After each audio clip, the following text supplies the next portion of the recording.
Okay, in this question, what we're looking at is some questions relating to sampling distributions and the mathematics of sampling distributions. So consider a sample of size n from a normal distribution which has a mean of mu and a variance of sigma squared. So population mean mu, population variance sigma squared. And let s squared denote the sample variance, okay?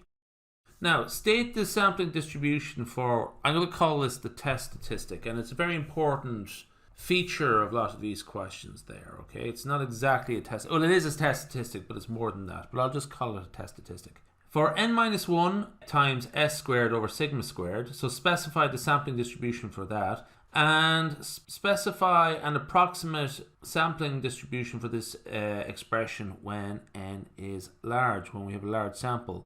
When you think of something, when you hear something like that, you should think really in the first instance of the normal distribution.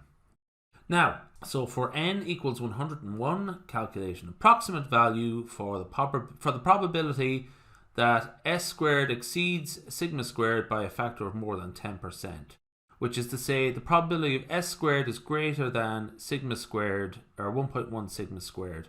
Okay, so what I'm going to do actually in the first instance is just look at that expression there.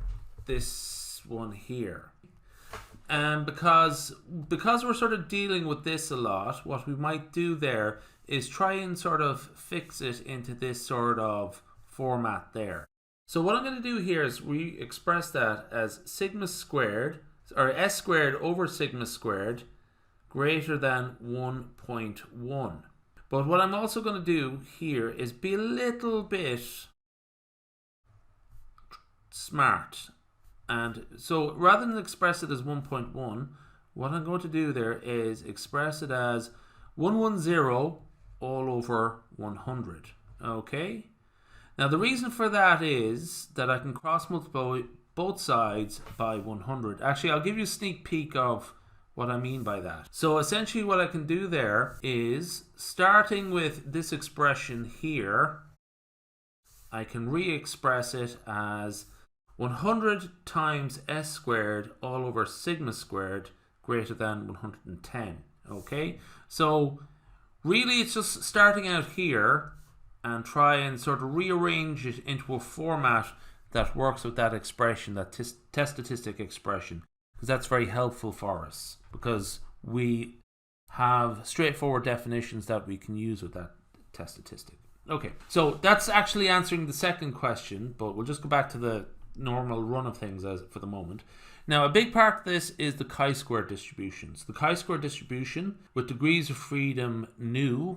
Sometimes people actually say v and actually write it as v, or in some cases df. Okay, that's fine. All three are fine. The mean of the distribution is equal to the degrees of freedom, which is mu equals nu, or v. And for what we're going to be getting at soon, we might state that as n minus 1. And for the variance is equal to 2 times the degrees of freedom, and that might be equal to 2 times n minus 1. That's sort of handy to remember throughout when you're tackling with all these questions, just the sort of key characteristics of the chi-square distribution. So let's go down here a second now. And the question actually asks us for a statement there. So it gives this test statistic, okay, that we were given in the question. And you probably should know with a lot of the when you sort of expect it. So that expression there, and what we say is that it's chi-squared with degrees of freedom n minus 1. That's all. Just a statement of that. So essentially have this in your mind ready to go. Now the second thing is that how we approximate that when the distribution is large. We go straight to the normal distribution. Mu equals n minus 1. The mean is n minus 1, and the variance is 2 times n minus 1, and that's how we might sort of use it there. Okay, so that's handy to know for a few of these questions. Okay, for a large n, of course. Okay, so that's how we might approximate our test statistic, approximate that distribution with the normal distribution. Okay, so that's really it. It's just sort of knowing those key definitions. Now the second thing is we're going to sort of pick up here straight away with saying that, oops, go back up here, slipping a page. The probability of So essentially what we're doing here is the probability of this. Okay. And just to sort of go back there, so we went to that and we rearrange it, so we're interested in this here. What is the probability of that? Well, it's a chi-squared distribution, but what we're going to do is restate it as a normal distribution. So here, what is the probability that this value here is greater than 100? When the mean is 100, okay. How did I know that? That's n minus 1, mu. And the standard deviation is the square root of 2 times n minus 1. And the value that we're particularly interested in there is 110. Okay, so it's essentially using this here. Whoops, didn't mean to do that.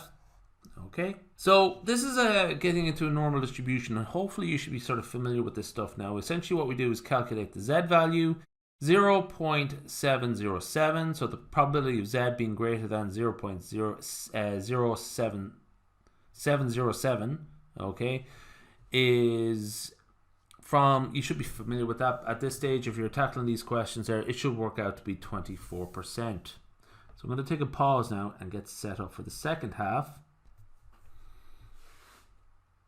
Okay, so this is the second part of this question. So it's a new question. So that was part A, this is part B. Consider a random sample of size 21 taken from a normal distribution with mean mu equals 25 and variance sigma squared equal to 4. Let the sample variance be denoted s squared. Okay. Now state the distribution of the statistic 5s squared. You're thinking, where did 5s squared come from? Okay. Now just sort of go with it for the time being. Okay. Just sort of 5s squared. It might make sense sooner or later. And then find the variance of the statistic s squared. Okay. So what we're going to do here is sort of remind ourselves of the key facts. Okay, so the sampling distribution is characterized as follows. Now, here n is equal to 21. Sigma squared is equal to 4. Okay, so n minus 1 is 20. Sigma squared is equal to 4. That actually works out to be 5 squared. Okay, let's just go back up there. See him there? Okay, so when we work it out, 20 over 4 works out to be 5 squared. So 5 times s squared is a chi-squared distribution with a degrees of freedom equal to 20. That's it, really. It's just trusting this expression here. Okay, try and get everything in terms of that. Okay, so the next thing is, it's part B is, what's the part B, the question? Find the variance of the statistic s squared. S squared, not 5s squared. So the chi-squared distribution, the key thing here is the variance of 5s squared. It's chi-squared normal is the variance, the 5s squared, it's a chi-squared variable with degrees of freedom 20. Okay, the variance of that is 2 times n minus 1, which is 40. Okay, that's using the stuff we used earlier on. Okay, so the variance of 5s squared is equal to 40. Okay, now this is a standard definition regarding the variance of random variables. If you take out a constant, what you do is square it. Okay, so if we want to re-express this expression here, we go 5 squared variance of s squared equal to 40.